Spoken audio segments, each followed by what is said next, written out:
Hammaga assalomu alaykum guys. Bugun biz sizlar bilan asosan Kaido haqida gaplashamiz. Ya'ni Kaido tushunishinglar uchun Bursuit, ya'ni sohada bo'lganlar yoki sohaga kirib kelayotganlar Bursuit haqida yoki WhatsApp haqida eshitgan bo'lishi kerak. Endi biz Kaido haqida gaplashamiz. Ya'ni Kaidoni o'zim birinchi marta ishlataman.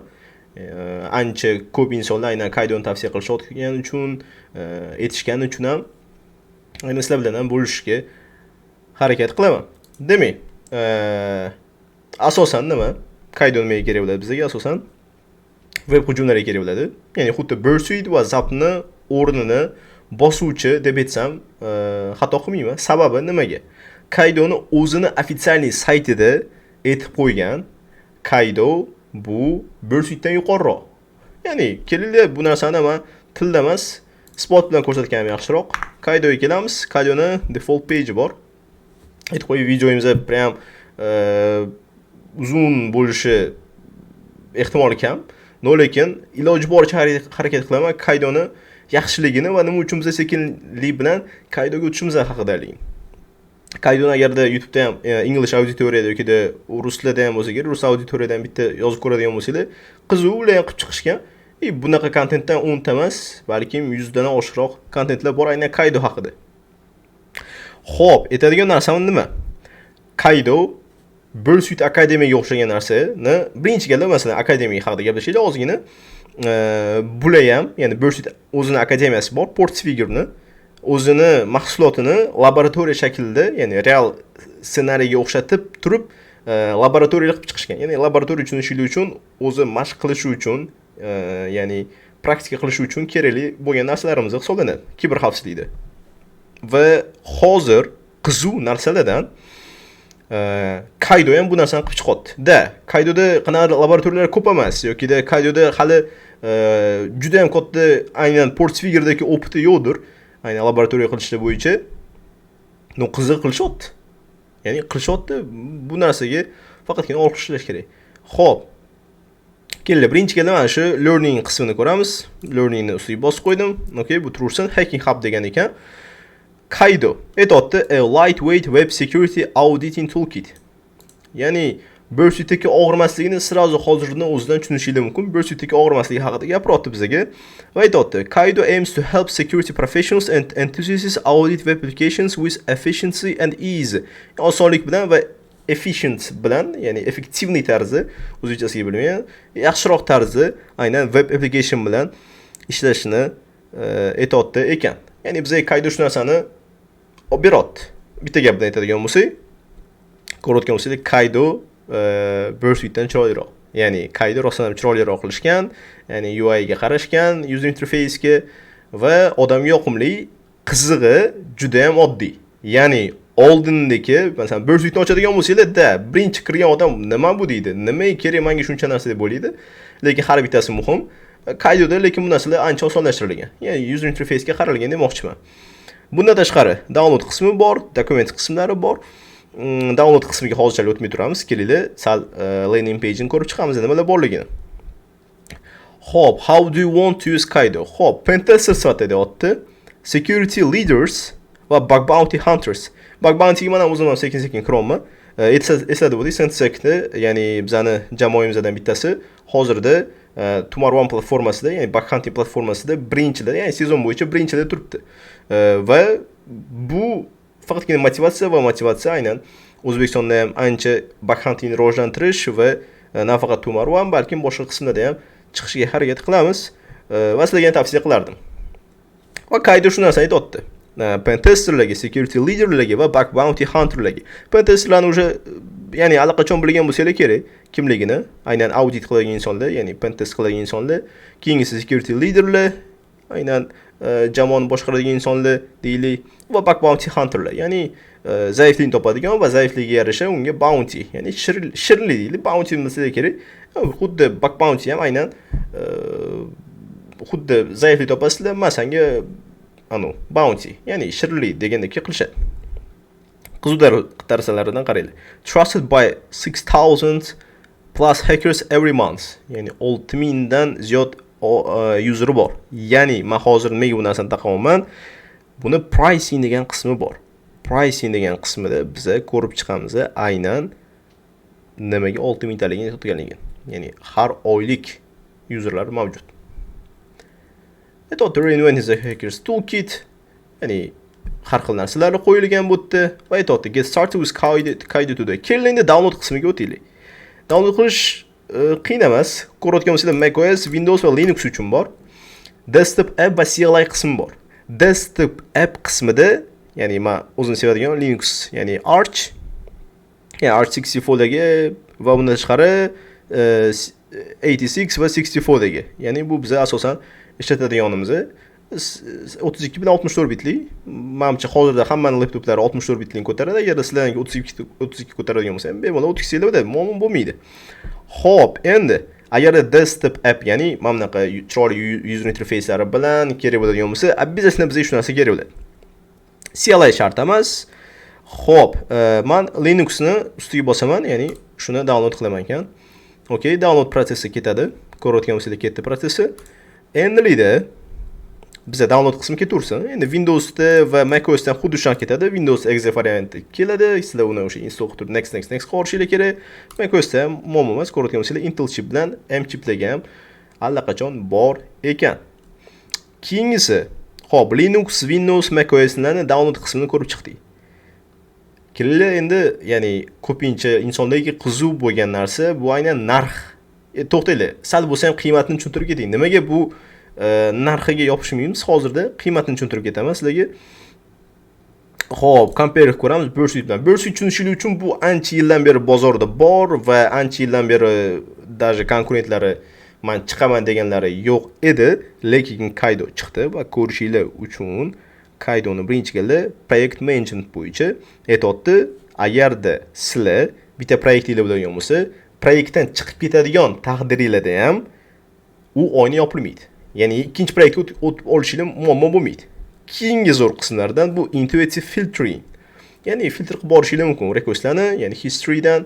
Bu ham zo'r narsa va qiziq taraflaridan, menga yoqqan taraflari bu aynan no code customization.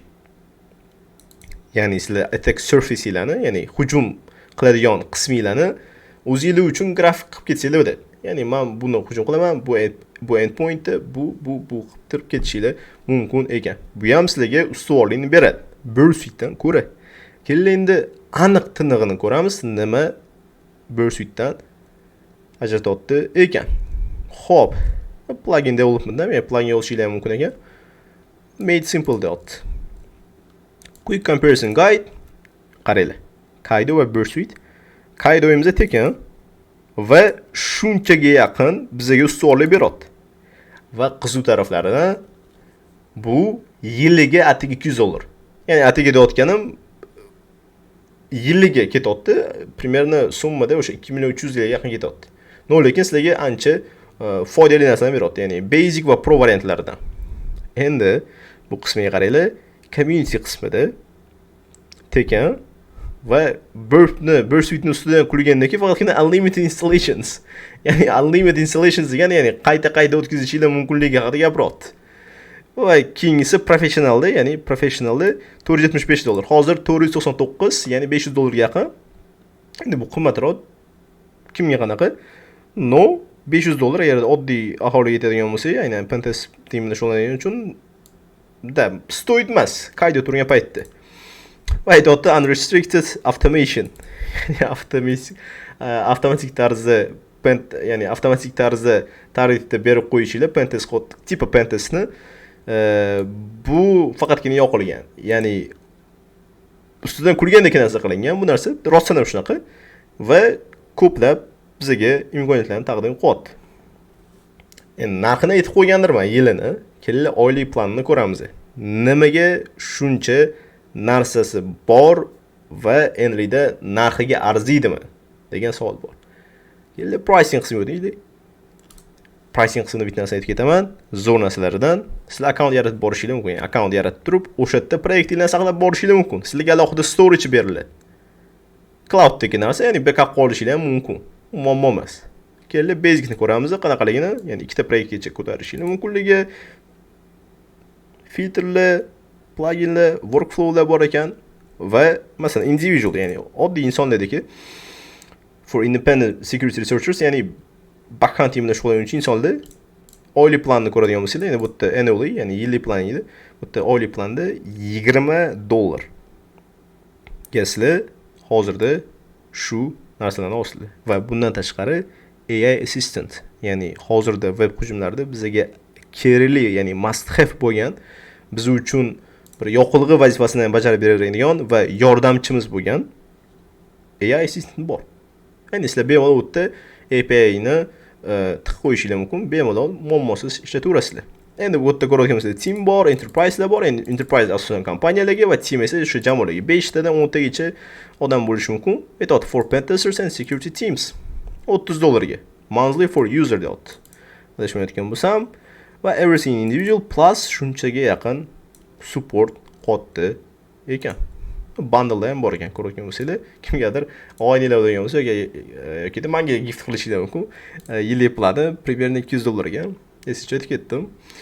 Akkauntimni ham qoldirib ketaman agar kommentariyada aytadigan bo'lsanglar. Xo'p.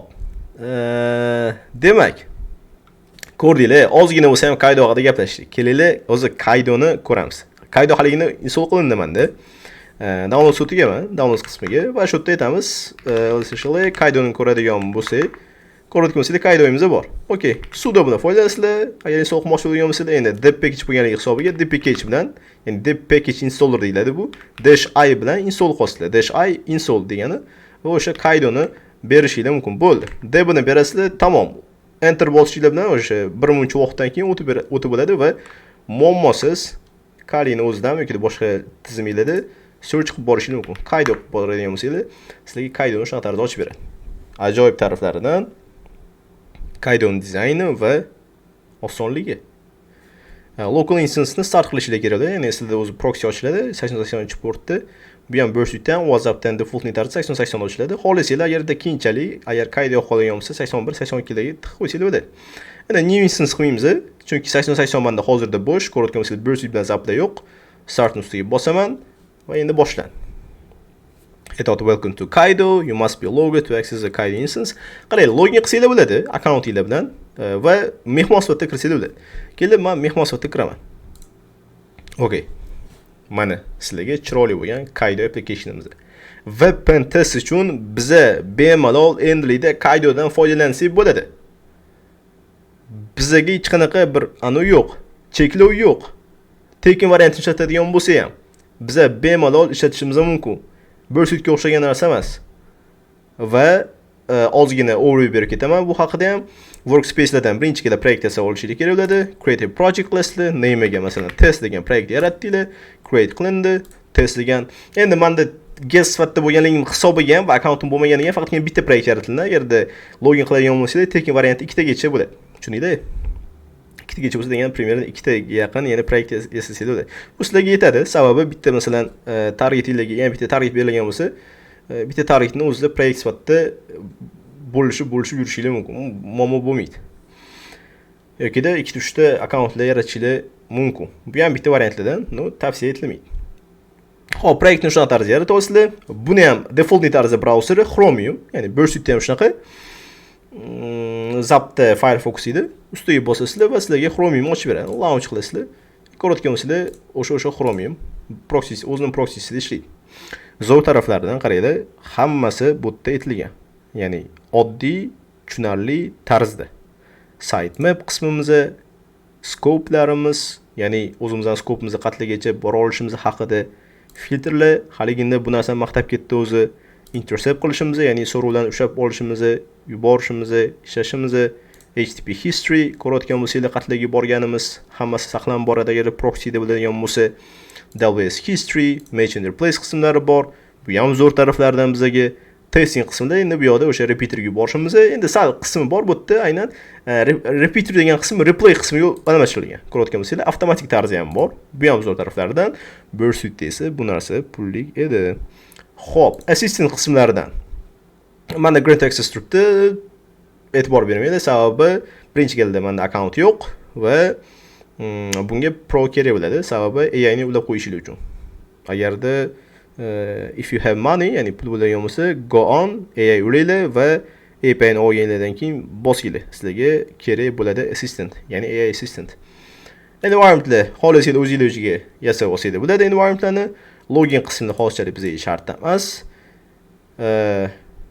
Yana bir narsani aytib ketay. Agar izohlarda aytsanglar, ya'ni polniy eting, ya'ni qanaqa ishlashligi bo'yicha, nimalar qilishligimiz bo'yicha, nimalar qila olamiz bu bilan aytadigan bo'lsanglar, men Kaydo haqida butunlay obzor qilib chiqaman. Ya'ni butunlay ko'rsatib, tushuntirib, nimalik haqida. Qanchalik ko'proq izoh, qanchalik ko'proq she'rlar bo'ladigan bo'lsa, chunki sizlar videolarda she'rlar O'zbekiston bo'yicha she'r qiluvdilar. Ya'ni O'zbekistonda ham aynan backhandni rivojlantirish, CTFlarni rivojlantirish bo'yicha harakat qilishimiz kerak va sizlarni ham qo'linglar bu yoqda kerak.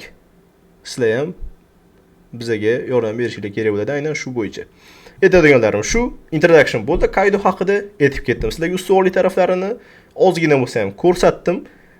Ko'rsatmoqchiman yana ko'proq. Balkim izoh yozgandan keyin men обязательно bu narsa haqida ham aytib ketaman. Ya'ni talab bo'ladigan bo'lsa, albatta bu narsani qilishga harakat qilaman. Izohlarda yozayotgan ba'zi bir kommentariyalar ham bor. Bu narsani o'qiyman. Ya'ni qolib ketgan joyi yo'q va aytayotgan narsalar bor. Ya'ni ba'zi narsalar haqida video chiqarib chiqish o'ylab qo'yganman, faqatgina ozgina vaqt muammo bor.